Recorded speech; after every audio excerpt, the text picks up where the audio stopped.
Good evening to all of our viewers. This is the Saturday edition of the NCN News for July 18, 2026. I'm Gerald Bryan. Thank you for joining us. Guyana has reaffirmed its commitment to strengthening investment and trade ties with the United States during the U.S.-Guyana Investment Enabling Forum in Washington, D.C. Speaking on behalf of President Dr. Irfan, Finance Minister Dr. Ashni Singh described the U.S. as Guyana's largest source of foreign direct investment and leading trading partner. He noted that bilateral trade between the two countries has exceeded US $25 billion over the past decade, with more than half of that recorded in the last 2 years. Dr. Singh also encouraged more U.S. companies to invest in Guyana as the government continues to expand economic and commercial cooperation between the two countries. The long-awaited Wismar-Mackenzie Bridge in Linden is in its final stages of construction, with engineers working to resolve technical issues before it is open to the public. Minister of Public Works Juan Edgel provided the update during a site visit on Friday. The bridge is almost complete. The issues that we are having is the approach to the bridge and the movement of the soil and how we will have a stable embankment that would not see movement after a couple of years of usage. Minister Edgel said while the project is close to completion, work continues to stabilize the bridge approaches and embankments to ensure long-term safety and durability. He also acknowledged the inconvenience faced by residents and urged contractors to speed up the remaining works. The daily fatigue of parents, children, businesses, and workers must come to an end. And while in engineering there is need for caution and care to ensure that the end, the product that is provided, is one that is resilient, safe, we need to move the progress forward. The US $35 million bridge is expected to significantly improve transportation, facilitate trade, and support economic growth in Region 10. Residents and businesses in Bartica are expected to enjoy a more reliable electricity supply as the Guyana Power and Light upgrades the town's power generation system. GPL General Manager Abdul Yusuf said the investment is aimed at meeting Bartica's growing electricity demand. Current generating capacity stands at 5.3 megawatts, while demand has increased to about 3.3 megawatts. What we have done also is to purchase a brand new 2.2 megawatt Cummins engine, which is presently being installed, and we're hoping that it should finish and be ready to be in operation by the end of the month. That will take Bartica generation capacity to approximately 7 megawatts, which is almost double the demand presently. Yusuf said the additional capacity will allow GPL to carry out maintenance without interrupting power to customers, reducing the need for planned outages. GPL Specialized Equipment and Substation Maintenance Engineer Kurt Baptiste said work is also on the way to upgrade the town's distribution network to improve the quality and reliability of electricity. My team is servicing the switchgear, the 13.8 kV switchgear. So in doing that, we add to the distribution network where, quality electricity is being supplied and reliable electricity being supplied to our customers. Regional Executive Officer Dr. Josh Kanai welcomed the upgrades, saying they will improve service reliability and support Bartica's continued growth.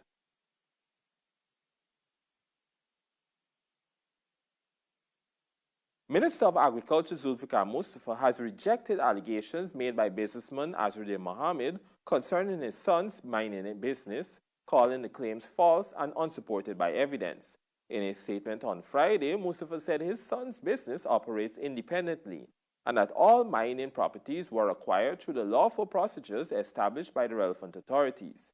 He also denied claims that the properties are being leased to foreign companies, saying no evidence has been provided to support the allegation.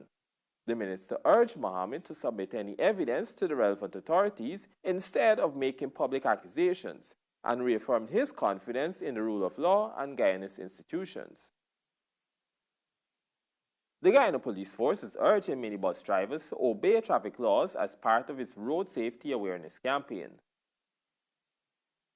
During a road safety lecture at the Starbuck Market on Friday, Sergeant Light warned that drivers who overload minibuses risk prosecution.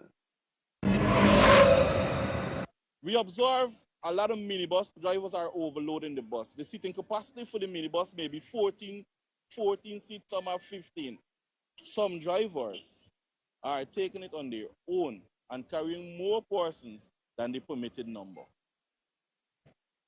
This is breaking the law. Once you've been seen doing this, you will be prosecuted. The officer also advised motorists to avoid drinking and driving, especially during the football and cricket season, and encouraged those consuming alcohol to use a designated driver or taxi. I want to urge you and advise you as well.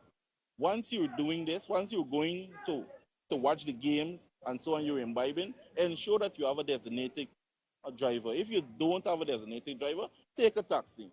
Nothing is wrong if you take a taxi, park your vehicle, take a taxi. It will save you and save other road users. Also, when you're driving along the roadway at any time, feel as though, even if you're taking passengers, even if you have passengers in your vehicle, feel as though that is your family is in that vehicle. So you will drive with extra care and caution. Drivers were also reminded to carry valid road service licenses, obey traffic laws, and show courtesy to other road users. Stay tuned, more news ahead.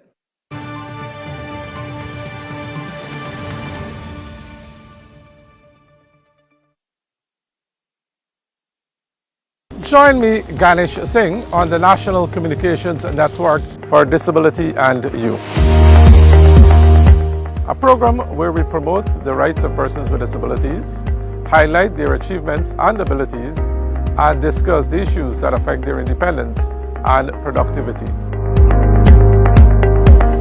Our mission is to contribute positively to the transformation of the disability landscape in Guyana. Remember, disability rights are human rights. Did you know Guyana Super 95 gasoline has an octane rating of 95, the highest rating available in Guyana? This premium fuel is known to enhance the performance of your engine, making it run smoother and more efficiently, leading to better fuel economy and improved performance. Choose Super 95 for more mileage and better overall performance.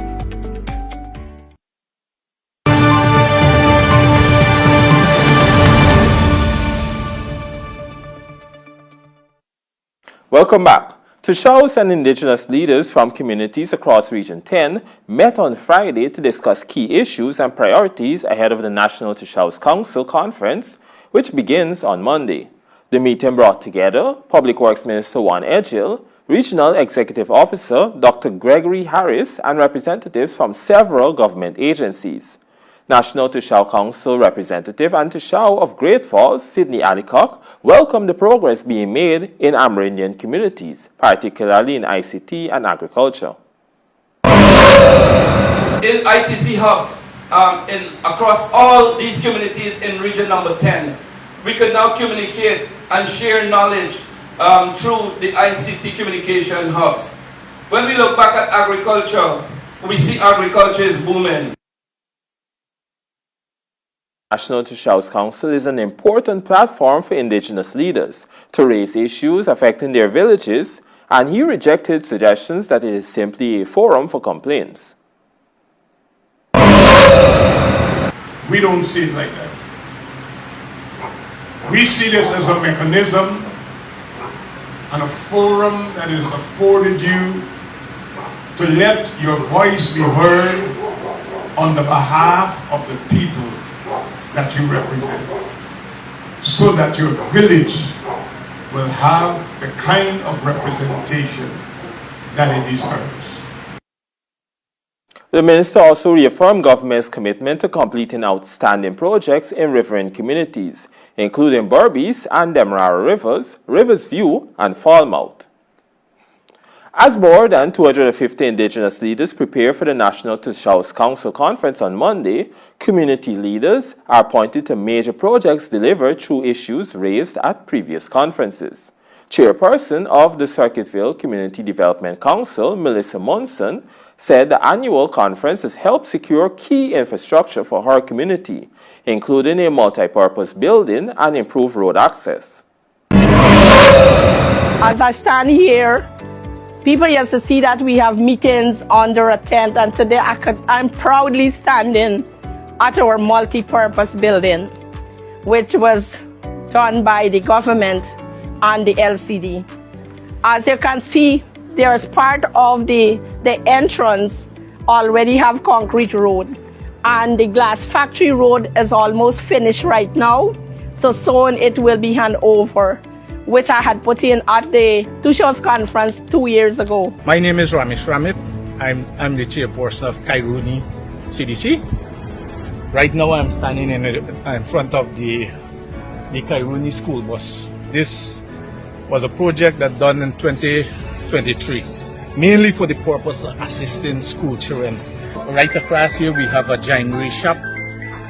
We're hoping to start to produce before the year out. Well, our village is a small community. We're now standing up. We got 2 schools going on and 1 health post and teacher's quarter, also village office and sewing center and garage and so on, you know. Long there was nothing like that, and now this PPPC government to recognize the community, and now we're getting further development. The National Tushaus Council Conference runs from July 20 to 24 at the Arthur Conference Center under the theme Empowering Leadership while Building Sustainable Economies Through Inclusive Partnership. More than 250 Tushaus, senior councillors, and CDC chairpersons will meet with President Irfanali, ministers, and government agencies, where they will discuss Indigenous development priorities. The government of Guyana has launched a national consultation to help shape the country's orange economy policy, aimed at boosting the cultural and creative industries, led by the Ministries of Tourism Industry and Culture. Led by the Ministries of Tourism and Culture, the initiative invites creatives, entrepreneurs, and the public to submit ideas for the policy. The framework will support sectors including arts, fashion, film, food, cultural tourism, and festivals, while creating new economic opportunities and jobs. The public can participate by scanning the QR code or using the online consultation link on the President's Facebook page. The Guyana Police Force continued its 187th anniversary celebrations on Saturday with a large-scale Men on a Mission cleanup campaign along the Kingston seawall. Hundreds of police ranks, led by Commissioner of Police Clifton Hicken and the force's senior leadership, participated in the exercise, which stretched from Camp Street to the Guyana Marriott Hotel. The initiative aimed to promote civic pride, environmental responsibility, and stronger community partnerships. The cleanup forms part of a series of activities marking the Guyana Police Force's 187th anniversary. The Carao Nursery School has celebrated its first ever graduation ceremony, marking another milestone for the riverine community less than a year after it officially opened. 18 students formed the school's inaugural graduating class, becoming the first children to complete their nursery education since the school was commissioned for the start of the new academic year in late August 2025. Parents, teachers, village leaders, and residents gathered to celebrate the achievement. They described it as a significant step forward for education in the village. The village council thanked teachers for their dedication during the school's first year, while acknowledging the support of parents, guardians, and community members in making the school a success. The graduates will now transition to primary school, becoming the first cohort to benefit from early childhood education at the newly established institution. Stay tuned. Sports News is up next.